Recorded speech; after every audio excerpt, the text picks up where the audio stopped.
Have you ever heard a story that just grabs you and refuses to let go? Well, today, we're diving into one of the most powerful poems ever written, Samuel Taylor Coleridge's The Rime of the Ancient Mariner.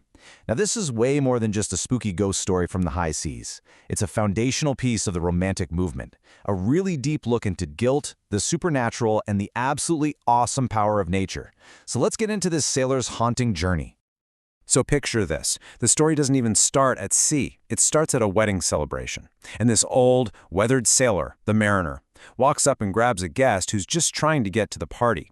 The guest, he's annoyed, he's ready to tell this guy to get lost, but he can't. There's something about the mariner's glittering eye and his intense voice that just freezes him. He has to hear this story. All right, so the mariner's tale kicks off on a really high note. His ship sails out of the harbor, the crew is happy, the wind is perfect, the sun is shining. It's one of those days where everything feels right. It looks like it's going to be a perfect trip. But of course, that perfect start, it doesn't last. A monster of a storm just comes out of nowhere and blows them completely off course.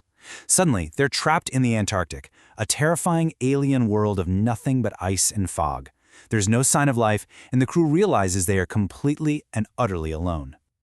It's right here, in this desolate, frozen wasteland, that the one event that changes everything is about to happen. A single, thoughtless act that's going to kickstart a horrifying curse. Then, out of the thick gray fog, this incredible bird appears, a great albatross. For the sailors, this is a miracle. It's a sign of good luck, a living thing in this dead place. And like magic, the ice actually splits, a good wind picks up, and the crew treats this bird like their savior. And then, he does something just awful. For literally no reason, an act of pure, senseless impulse.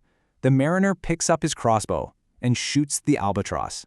He kills the very creature they saw as their salvation. The payback is immediate, and it is supernatural. The wind that the bird brought, it dies. The ocean becomes totally still, like glass, and the sun turns into this vicious, burning eye in a copper sky. They're trapped. It's like nature itself is taking its revenge. His crewmates are terrified and furious with him. So they punish him in a really symbolic way. They take the dead albatross and hang its corpse around his neck. It's this heavy, rotting burden he's forced to wear, a constant, physical reminder of his terrible sin. But the curse is far from over. I mean, the heat and thirst are bad enough, but the mariner is about to face something much, much worse. A kind of isolation so complete it would drive anyone to madness. Okay, so this is where it gets really weird. A phantom ship appears out of nowhere, and on its deck are two figures, Death himself and a pale, horrifying woman called Life and Death. They're literally rolling dice, gambling for the lives of the crew. Death wins the crew, but Life and Death, she wins the mariner. And trust me, that is not the prize you want to win. And just like that, one by one, all 200 of his shipmates just drop dead. Their souls leave their bodies, but their eyes stay open, staring at him, cursing him. He is now completely alone on a ship of corpses floating on a dead sea. So he's trapped in this absolute nightmare at the lowest point a human can be.